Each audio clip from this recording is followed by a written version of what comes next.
서울 강남구 청담동. 높은 담장으로 둘러싸인 저택 안거실은 고요했다.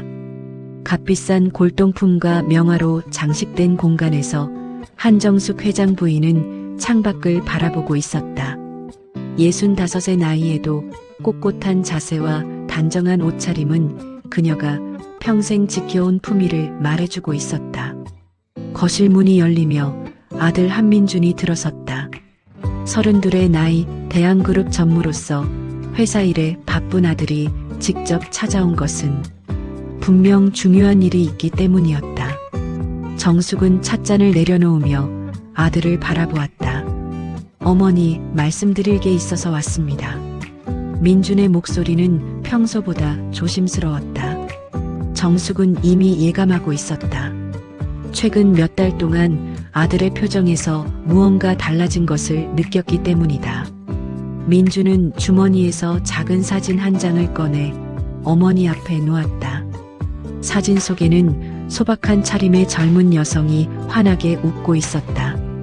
화려하지 않지만 맑은 눈빛이 인상적인 얼굴이었다. 정숙은 사진을 집어들고 찬찬히 살펴보았다. 그녀의 오랜 경험으로 볼 때 이 여성은 평범한 가정 출신임이 분명했다. 이 사람과 결혼하고 싶습니다. 민준의 말에 정숙의 손이 미세하게 떨렸다. 하지만 그녀는 곧 평정을 되찾았다. 찻잔을 들어 한 모금 마신 뒤 차분하게 물었다. 이름이 뭐냐? 김선희입니다. 은행에서 일하고 있습니다. 정숙의 눈빛이 차갑게 변했다. 은행원이라는 직업 자체가 문제는 아니었다. 그러나 대한그룹 후계자의 배우자로서 필요한 것은 단순히 직업이 아니었다. 가문의 배경, 교육 수준, 사회적 인맥, 그 모든 것이 중요했다. 집안 배경은 평범한 가정입니다. 아버지는 작은 회사에 다니시고 어머니는 식당 일을 하십니다. 정숙은 사진을 탁자 위에 내려놓았다. 그녀의 표정에서 모든 온기가 사라졌다. 60년 넘게 살아오며 지켜온 원칙이 있었다. 대한그룹은 3대째 이어온 가문이었고 그 명예와 전통은 결코 가볍게 여길 수 없는 것이었다. 안 된다. 짧고 단호한 한마디였다. 민준의 얼굴에 실망이 스쳤지만 그는 포기하지 않았다. 어머니, 선희는 정말 좋은 사람입니다. 제가 지금까지 만난 사람 중 가장 따뜻하고 성실한 사람이에요. 내 마음은 이해한다. 하지만 결혼은 두 사람만의 문제가 아니다. 정숙은 자리에서 일어나 창가로 걸어갔다. 저 아래 보이는 서울 시내의 불빛들, 그 모든 것이 대한그룹이 일궈온 결과였다. 할아버지가 맨손으로 시작해 아버지가 키워낸 기업, 그리고 지금은 아들이 이어가고 있는 가업이었다. 민준아, 내가 사랑하는 것도 중요하지만 내 위치를 생각해라. 대한그룹 후계자의 부인은 단순히 아내가 아니다. 수많은 사람들 앞에 서야 하고 그에 맞는 품격과 능력을 갖춰야 한다. 선희에게도 그런 능력이 있습니다. 배경 없는 여자가 어떻게 우리 가문의 며느리가 될 수 있겠느냐? 절대 안 된다. 정숙의 목소리에는 협상의 여지가 없었다. 민주는 주먹을 불끈 쥐었다. 평생 어머니의 말씀을 따르며 살아왔지만 이번만큼은 물러설 수 없었다. 어머니, 전 이 여자 아니면 평생 결혼 안 합니다. 둘 사이에 무거운 침묵이 흘렀다. 어머니와 아들, 두 사람 모두 한치의 양보도 없는 눈빛으로 서로를 바라보고 있었다. 저택의 고요함 속에서 한 가족의 운명을 바꿀 갈등이 시작되고 있었다. 한정숙은 아들과의 대화 이후 며칠 동안 잠을 이루지 못했다. 평생 자신의 뜻대로 살아온 그녀였지만 이번만큼은 아들의 단호한 태도에 당혹스러움을 느꼈다. 거울 앞에 선 그녀는 자신의 모습을 바라보았다. 65의 나이까지만 여전히 우아하고 기품 있는 모습이었다. 그 여자가 정말 어떤 사람인지 직접 확인해 봐야겠어. 정숙은 결심했다. 단순히 반대만 할 것이 아니라 그 여자의 진심을 시험해 보기로 한 것이다. 만약 정말로 돈과 권력을 노리는 여자라면 가난한 노인을 대하는 태도에서 본색이 드러날 것이었다. 이틀 후 서울 종로구의 한 은행 지점 앞에 초라한 차림의 노인이 나타났다. 낡은 검은색 점퍼에 헝클어진 머리, 구부정한 자세로 걷는 모습은 영락없는 평범한 할머니였다. 하지만 그 노인은 다름 아닌 한정숙이었다. 오랜 시간 분장을 준비한 끝에 그녀는 완벽하게 변신했다. 은행 문을 열고 들어서자 난방기 바람이 얼굴을 스쳤다. 점심시간이 가까워서인지 은행 안은 제법 붐볐다. 정숙은 일부러 더 구부정하게 걸으며 창구 쪽으로 향했다. 몇몇 은행원들이 그녀를 힐끗 쳐다보았지만 곧 시선을 돌렸다. 그때 한 젊은 여성이 자리에서 일어나 다가왔다. 단정한 은행 유니폼을 입은 27살의 김선이었다. 사진에서 본 것보다 실물이 더 맑은 인상이었다. 할머니, 안녕하세요. 여기 앉으세요. 선희는 자신의 상담 테이블 옆 의자를 권했다. 정숙은 놀란 표정을 지으며 천천히 앉았다. 다른 은행원들은 바쁘다는 이유로 노인들을 소홀히 대하는 경우가 많았는데 이 여자는 달랐다. 오늘 무슨 일로 오셨어요? 편하게 말씀하세요. 선희의 목소리는 부드러웠다. 정숙은 일부러 더듬거리며 말했다. 저기 통장을 만들고 싶은데 어떻게 하는지 모르겠어서. 아, 통장 만드시려고요? 걱정 마세요. 제가 천천히 도와드릴게요. 선희는 서류를 꺼내며 한 항목씩 설명하기 시작했다. 복잡한 금융 용어를 최대한 쉬운 말로 풀어서 설명했고 정숙이 이해할 때까지 반복해서 말해주었다. 심지어 돋보기까지 꺼내주며 작은 글씨를 읽을 수 있도록 배려했다. 정숙은 선희의 행동 하나하나를 주의 깊게 관찰했다. 진심인지 연기인지 구분하기 위해서였다. 하지만 선희의 눈빛에서는 어떤 계산도 보이지 않았다. 그저 한 사람의 노인을 진심으로 돕고 싶어하는 따뜻함만이 느껴졌다. 서류 작성이 끝나갈 무렵 선희는 작은 봉투 하나를 꺼내 정숙에게 건넸다. 할머니, 이거 드릴게요. 제가 직접 만든 건데요. 봉투 안에는 손으로 직접 쓴 메모가 들어 있었다. 어르신, 오늘 새 통장 만드신 거 축하드려요. 앞으로 좋은 일만 가득하시길 바랍니다라는 문구와 함께 귀여운 그림이 그려져 있었다. 정숙의 가슴이 뭉클해졌다. 이런 세심한 배려는 돈으로 살 수 없는 것이었다. 선희는 바쁜 업무 중에도 이런 작은 카드를 직접 만들어 노인들에게 나눠주고 있었던 것이다. 고맙습니다, 아가씨. 이렇게 친절하게 대해주시니. 정숙은 일부러 눈물을 글썽이며 말했다. 선희는 환하게 웃으며 대답했다. 아니에요, 할머니. 제가 할 수 있는 건 이것밖에 없어요. 다음에 또 오세요. 언제든 도와드릴게요. 은행을 나서는 정숙의 마음은 복잡했다. 아들이 사랑한다고 한 여자, 그녀는 분명 진심이 있는 사람이었다. 하지만 그것만으로 충분할까? 정숙은 아직 확신할 수 없었다. 더 확실한 시험이 필요했다. 일주일 후, 한정숙은 다시 그 은행을 찾았다. 이번에는 더 복잡한 업무를 요청하기 위해서였다. 같은 초라한 차림으로 변장한 그녀는 은행 문을 열고 들어섰다. 마침 점심시간 직전이라 직원들은 모두 바빠 보였다. 선희는 다른 고객을 상담하고 있었다. 정숙은 대기 의자에 앉아 기다렸다. 30분이 지났지만 선희는 여전히 상담 중이었다. 다른 은행원들은 점심시간이 다가오자 슬슬 자리를 정리하기 시작했다. 드디어 상담이 끝났다. 선희는 고객을 배웅한 뒤 정숙을 발견하고는 환하게 웃었다. 어머, 할머니. 지난번에 오셨던 분이시죠? 오래 기다리셨어요? 아니, 괜찮아요. 근데 점심시간 아닌가? 선희는 시계를 보며 고개를 저었다. 괜찮아요. 할머니 일 먼저 도와드릴게요. 오늘은 무슨 일로 오셨어요? 정숙은 준비해온 시나리오대로 말하기 시작했다. 해외에 사는 손자에게 송금을 해야 하는데 방법을 모르겠다는 것이었다.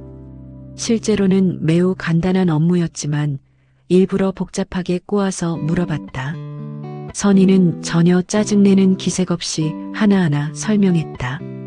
정숙이 일부러 같은 질문을 반복해도 선희는 인내심 있게 다시 설명해 주었다. 심지어 직접 종이에 그림까지 그려가며 이해하기 쉽게 도와주었다. 시간이 흐를수록 다른 직원들의 눈빛이 차갑게 변했다. 점심시간이 지나가고 있었기 때문이다. 하지만 선희는 전혀 개의치 않는 듯했다. 할머니, 천천히 하셔도 돼요. 제가 끝까지 도와드릴게요. 서류 작성이 거의 끝나갈 무렵 선희는 갑자기 무언가 생각난 듯 자리에서 일어났다. 그리고 자신의 가방에서 작은 도시락 하나를 꺼냈다. 할머니, 아직 점심 안 드셨죠? 이거 드세요. 아니, 이게 뭐야? 제가 아침에 싸온 건데요. 전 나중에 먹으면 되니까 할머니가 드세요. 정숙은 깜짝 놀랐다. 자신의 점심시간을 포기하고 일을 도와주는 것도 모자라 자신의 도시락까지 내어주다니. 이것은 연기가 아니었다. 진심에서 우러나오는 행동이었다. 아가씨, 고마워요. 근데 아가씨는 어떡하고? 저는 괜찮아요. 할머니가 배고프시면 안 되잖아요. 선희는 환하게 웃으며 업무를 마저 처리했다. 모든 일이 끝나자 오후 2시가 넘어 있었다. 선희는 정숙을 은행 밖까지 배웅하며 말했다. 할머니, 다음에 또 어려운 일 있으시면 언제든 오세요. 제가 도와드릴게요. 정숙은 은행을 나서며 깊은 생각에 잠겼다. 선희는 분명 특별한 사람이었다. 하지만 아직 마지막 시험이 남아 있었다.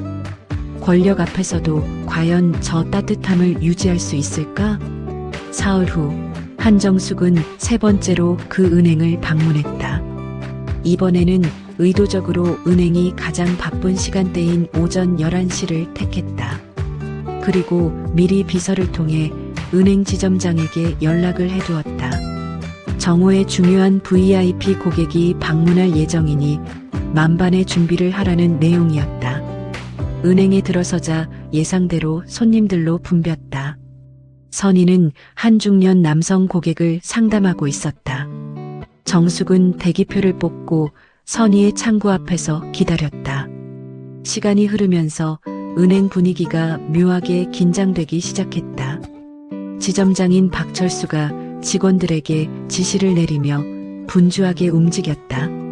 45살의 박철수는 VIP 고객 관리로 승진한 사람답게 권력과 돈 앞에서는 한없이 낮아지는 인물이었다. 김대리, 12시까지 모든 업무 정리해. 박철수의 목소리가 은행 안에 울렸다.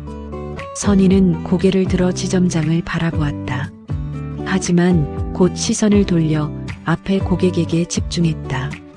11시 50분, 선희의 상담이 끝나고 드디어 정숙의 차례가 되었다. 선희는 정숙을 보자 반갑게 인사했다. 할머니, 또 오셨네요. 오늘은 무슨 일이세요? 저 정기예금을 들고 싶은데. 선희가 서류를 꺼내려는 순간 박철수가 다가왔다. 그의 얼굴에는 조급함이 가득했다. 김대리, 지금 몇 시인데? VIP 고객 오시기 전에 빨리 정리 좀 해. 지점장님, 먼저 오신 손님이 계십니다. 선희의 목소리는 차분했지만 단호했다. 박철수의 얼굴이 붉어졌다. 아니, 지금 상황 파악 못해? 곧 엄청난 VIP가 오신다고. 손님은 먼저 온 순서대로 모시는 게 원칙 아닙니까? 원칙? 지금 원칙 따질 때야? 저 할머니는 얼마나 큰 돈 맡기시겠어. 박철수의 말에 정숙의 눈빛이 차갑게 변했다. 하지만 그녀는 계속 초라한 노인 행세를 했다. 선희의 반응을 보기 위해서였다. 선희는 자리에서 일어나 지점장과 마주섰다. 지점장님, 손님의 예금 액수로 차별하는 건 은행 윤리에 어긋납니다. 먼저 오신 할머니를 먼저 모시겠습니다. 지금 나한테 대드는 거야? 대드는 게 아닙니다. 올바른 일을 하는 겁니다. 주변의 다른 고객들이 이 광경을 지켜보기 시작했다. 박철수는 체면이 구겨졌지만 손님들 앞에서 더 큰 소란을 피우기는 어려웠다. 그는 이를 악물며 물러섰다. 좋아, 알아서 해. 대신 책임은 내가 져. 선희는 다시 정숙에게로 돌아왔다. 그녀의 손은 미세하게 떨리고 있었다. 하지만 정숙을 대하는 태도는 여전히 친절했다. 할머니, 죄송해요. 놀라셨죠? 괜찮으세요? 아가씨, 괜찮겠어? 저 때문에. 괜찮아요. 제가 옳은 일을 한 거예요. 자, 정기예금 상품 설명해 드릴게요. 정숙은 선희의 눈을 바라보았다. 그 눈에는 두려움도 있었지만 동시에 흔들리지 않는 원칙이 있었다. 권력 앞에서도 약자를 지키는 이 젊은 여성, 그녀는 진짜였다. 정오가 되었다. 하지만 VIP 고객은 나타나지 않았다. 정숙이 일부러 취소했기 때문이었다. 박철수는 전화기를 붙들고 당황해하며 어디론가 전화를 걸었다. 정숙은 조용히 미소 지었다. 하지만 진짜 시험은 아직 끝나지 않았다. 선희가 정숙의 정기예금 업무를 처리하고 있을 때 박철수 지점장의 전화기가 울렸다. 통화를 마친 그의 얼굴은 창백해졌다. VIP 고객이 오지 않은 것도 문제였지만 더 큰 문제가 발생한 것이었다. 1시간 전 박철수가 직접 처리한 대출 서류에서 중대한 실수가 발견되었다. 고객의 담보평가액을 잘못 기재해 은행에 수억 원의 손실을 끼칠 뻔한 것이었다. 본점에서 긴급 감사가 나온다는 연락이었다. 박철수는 식은땀을 흘리며 주변을 둘러보았다. 그의 눈에 선희가 들어왔다. 자신에게 대든 그 젊은 직원. 이번 기회에 책임을 떠넘기기에 딱 좋았다. 김대리, 잠깐 이리 와봐. 선희는 정숙의 업무를 마무리한 뒤 지점장실로 갔다. 박철수는 서류 뭉치를 그녀 앞에 던졌다. 이거 내가 처리한 대출 서류 맞지? 선희는 서류를 살펴보았다. 분명 자신이 작성한 것이 아니었다. 필체도 다르고 담당자 이름도 지점장으로 되어 있었다. 지점장님, 이건 제가 한 게 아닌데요. 뭐, 지금 거짓말하는 거야? 여기 보조 담당자 란에 내 이름 있잖아. 박철수가 서류한 곳을 가리켰다. 정말로 선희의 이름이 적혀 있었다. 하지만 선희는 그 서류를 본 적도 없었다. 누군가 임의로 그녀의 이름을 적어 넣은 것이었다. 지점장님, 저는 이 서류 작성에 참여하지 않았습니다. 증거가 있어? 없으면 입 다물고 책임져.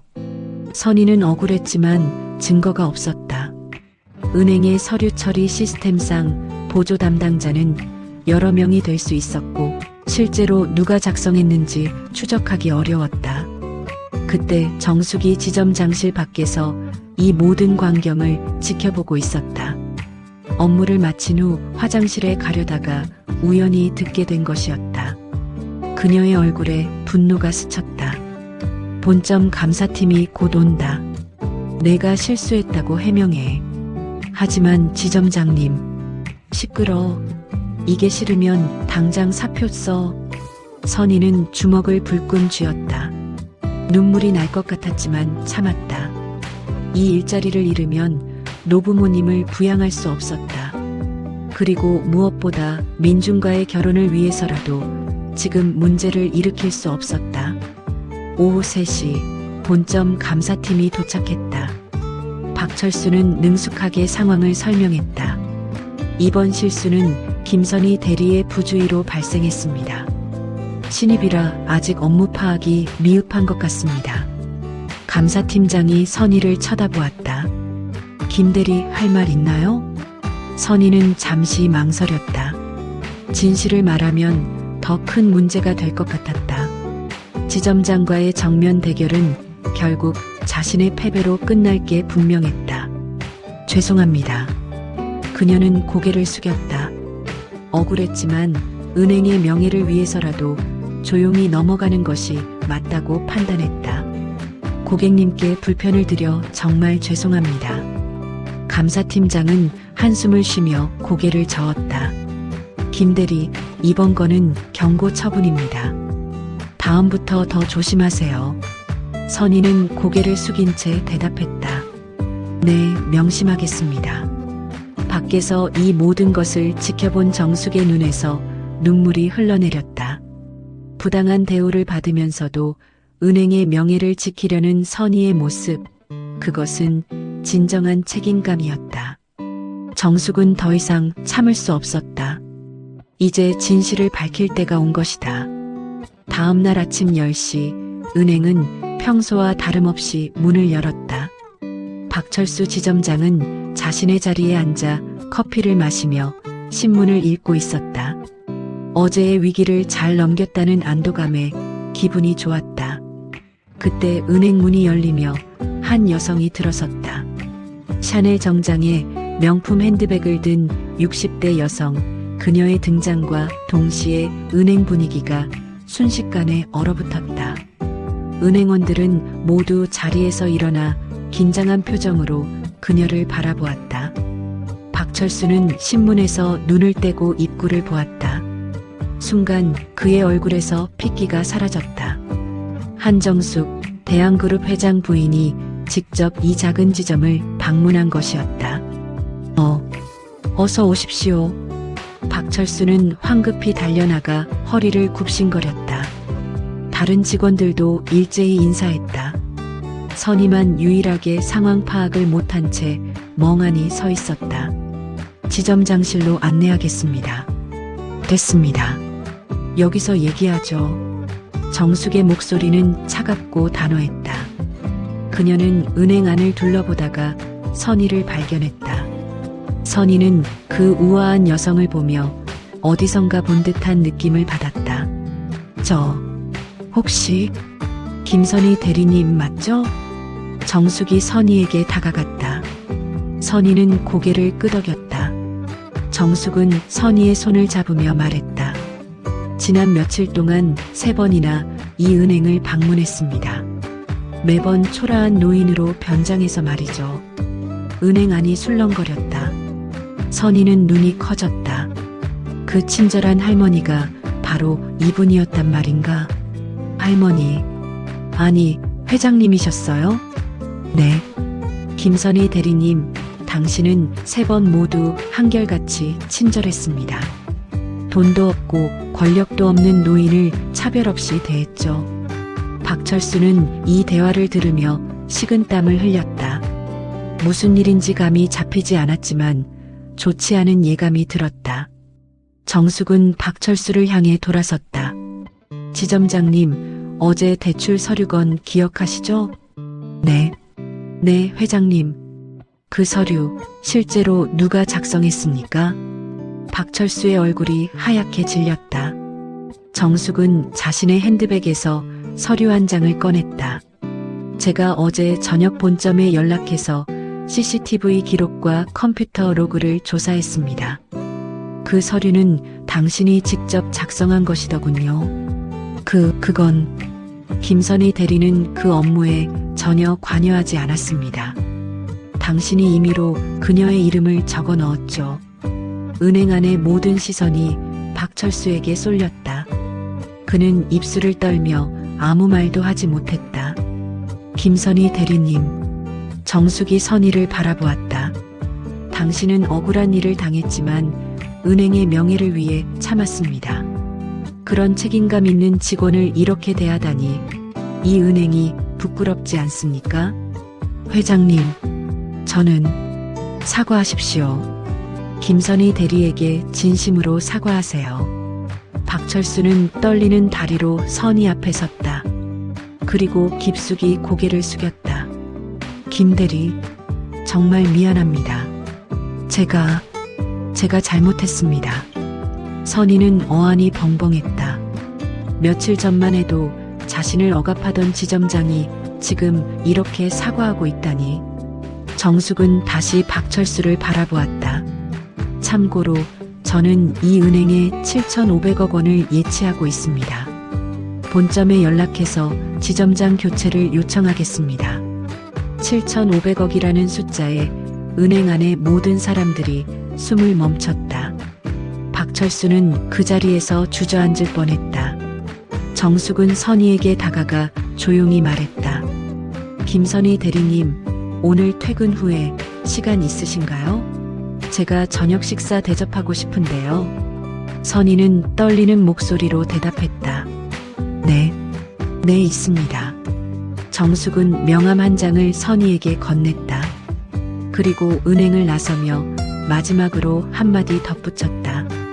오늘 7시 호텔 신라 레스토랑에서 뵙겠습니다. 정숙이 떠난 후 은행은 한동안 정적에 휩싸였다. 선희는 손에 든 명함을 바라보았다. 한정숙 대한그룹 회장 부인이라는 글씨가 선명했다. 그리고 그 순간 그녀는 깨달았다. 민준의 어머니였다는 것을. 저녁 7시 호텔 신라 최고층 레스토랑. 서울 야경이 한눈에 내려다 보이는 이곳은 평범한 은행원이 쉽게 올 수 있는 장소가 아니었다. 선희는 긴장한 표정으로 레스토랑 입구에 섰다. 낮에 입었던 은행 유니폼 대신 소박하지만 단정한 원피스를 입고 왔다. 예약하신 분 성함이 어떻게 되십니까? 한정숙.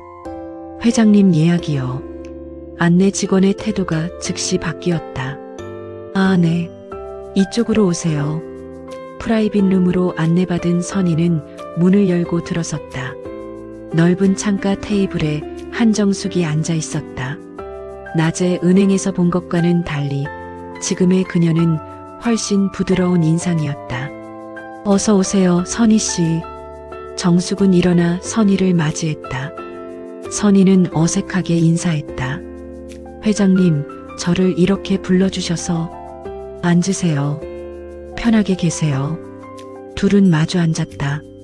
웨이터가 와인을 따르고 코스 요리를 서빙하기 시작했다. 하지만 선희는 음식을 입에 넣을 여유가 없었다. 머릿속이 복잡했다. 선희 씨, 놀랐죠? 네. 정말 상상도 못했습니다. 그 할머니가 회장님이셨다니. 정숙은 와인잔을 들며 조용히 웃었다. 저도 놀랐어요. 당신이 정말로 그런 사람이었다는 게. 무슨 말씀이신지. 며칠 전 우리 아들이 당신과 결혼하고 싶다고 했어요. 선희의 얼굴이 붉어졌다. 정숙은 계속 말을 이었다. 솔직히 처음엔 반대했어요. 배경도 없고 우리 가문과는 너무 다른 세상에서 자란 사람이라고 생각했으니까요. 선희는 고개를 숙였다. 예상했던 말이었지만 직접 듣는 것은 가슴이 아팠다. 하지만 직접 당신을 만나보니 제 생각이 얼마나 편협했는지 깨달았어요. 선희가 고개를 들었다. 정숙의 눈에는 진심 어린 미안함이 담겨 있었다. 당신은 돈도 없고 권력도 없는 노인을 차별 없이 대했어요. 점심시간을 포기하고 자신의 도시락까지 내어주었죠. 심지어 상사의 부당한 명령에도 올바른 일을 선택했어요. 저는 그냥 당연한 일을 했을 뿐입니다. 아니에요. 요즘 세상에 그게 당연한 일이 아니에요. 정숙은 자리에서 일어나 선희 옆으로 갔다. 그리고 선희의 손을 잡았다. 선희 씨, 제가 변장한 이유는 당신을 시험하기 위해서였어요. 돈과 권력을 노리는 건 아닌지 진심으로 우리 아들을 사랑하는 건지 확인하고 싶었어요. 회장님, 그런데 당신은 제 모든 편견을 깨뜨렸어요. 당신은 사람을 돈이나 지위로 판단하지 않았어요. 그저 한 사람의 인간으로 대했죠. 정숙의 목소리가 떨렸다. 제가 잘못했어요. 당신을 배경 없는 여자라고 무시한 것 진심으로 사과합니다. 선희의 눈에서 눈물이 흘러내렸다. 회장님, 저야말로 민준 씨 어머니인 줄도 모르고. 아니에요. 몰랐기 때문에 더 진심이었던 거예요. 만약 제 정체를 알았다면 어쩌면 다르게 행동했을지도 모르죠. 정숙은 선희를 따뜻하게 바라보았다. 선희 씨, 우리 며느리가 되어주시겠어요? 선희는 울먹이며 고개를 끄덕였다. 정숙은 선희를 꽉 껴안았다. 두 여자는 한참 동안 그렇게 서로를 안은 채 울었다. 회장님, 감사합니다. 정말 감사합니다. 이제 회장님이라고 부르지 마세요. 어머니라고 불러주세요. 어머니. 창밖으로 서울의 야경이 반짝이고 있었다. 두 여자의 만남은 이렇게 아름답게 시작되었다. 일주일 후 한정숙의 청담동 저택 거실. 오늘은 선희를 정식으로 가족에게 소개하는 날이었다. 선희는 민준과 함께 저택 문 앞에 섰다. 지난번과는 달리 이번에는 따뜻한 초대를 받고 온 것이었다. 선희야, 긴장하지 마. 우리 어머니는 이미 너를 마음에 들어 하셔. 그래도 떨려. 아직도 꿈만 같아. 민주는 선희의 손을 꽉 잡았다. 우리 함께야. 괜찮아. 문이 열리고 한정숙이 환한 미소로 두 사람을 맞이했다. 지난번 엄격했던 모습은 어디에도 없었다. 어서 와요, 선희 씨. 민준아, 너도. 거실로 들어서자 커다란 식탁엔 음식이 가득 차려져 있었다. 정숙은 직접 주방에서 음식을 준비했다고 했다. 선희 씨가 좋아할 것 같아서 내가 직접 만들었어요. 어머니, 이렇게까지 하시면 우리 며느리 처음 오는데 당연히 해야죠. 세 사람은 테이블에 둘러앉았다. 정숙은 선희의 그릇에 음식을 정성껏 담아주었다. 많이 먹어요. 요즘 은행 일이 힘들다면서? 네, 괜찮습니다. 일은 제가 좋아서 하는 거니까요. 정숙은 선희를 바라보며 말했다. 선희 씨, 나한테 솔직히 말해봐요. 우리 집안이 부담스럽지는 않아요? 선희는 잠시 생각하다가 정직하게 대답했다. 솔직히, 처음엔 많이 부담스러웠어요. 제 같은 평범한 사람이 이런 가문에 들어가도 되나 싶었고요. 그럼 지금은 어머니를 만나고 나서 생각이 바뀌었어요. 진정한 가문은 돈이나 권력이 아니라 사람을 대하는 마음에서 나온다는 걸 알았거든요. 정숙의 눈가가 촉촉해졌다. 선희 씨, 내가 당신한테서 배운 게 많아요. 나는 평생 사람을 배경과 지위로 판단했어요. 그게 당연하다고 생각했죠. 정숙은 선희의 손을 잡았다. 하지만 당신은 달랐어요. 초라한 노인에게도 권력 있는 VIP에게도 똑같이 진심으로 대했어요. 그게 진짜 품격이더라고요. 민준이 두 여자를 바라보며 감동한 표정을 지었다. 어머니와 선희 씨, 두 분이 이렇게 서로를 이해해 주시니 제가 정말 행복합니다. 정숙은 자리에서 일어나 선희를 따뜻하게 껴안았다. 선희야, 내 며느리가 되어줘서 고마워. 어머니, 당신이 지킨 것들, 돈보다 사람을, 권력보다 원칙을 선택한 그 마음, 그게 우리 가문에 필요한 거예요. 선희는 정숙의 품에 안긴 채 눈물을 흘렸다.